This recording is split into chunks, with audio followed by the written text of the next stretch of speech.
All right, so let's talk about a fight that's flying under the radar a little bit, which is Ray Cooper versus Rory McDonald this Friday. And it's going to be an interesting matchup. I think it's a matchup between two good fighters that aren't currently fighting in the UFC, but it's a very good matchup.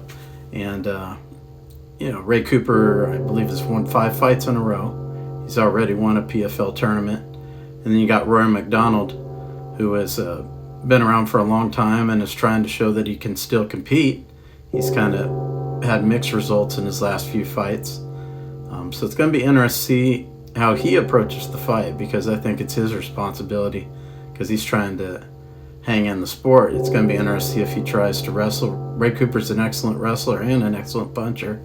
He's fights very much like his father, and it's going to be interesting to see if Rory McDonald can do anything in either area, and how he's going to try to fight Ray Cooper. Is he going to approach him in a standing fight, or is he going to try to fight him in a wrestling type match or fighting close? It's going to be, I think it might be difficult for him to find an advantage against Ray Cooper just because of how the matchup is, the style is. Okay, so let's kind of talk about the Ray Cooper origins here.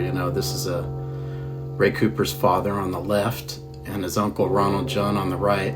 These two guys between them have about, I'd say, 75 fights, close to 80 professional fights. And they were, I would say, in the first wave, maybe wave 1.5, not the Gussie Moores wave, but right after it.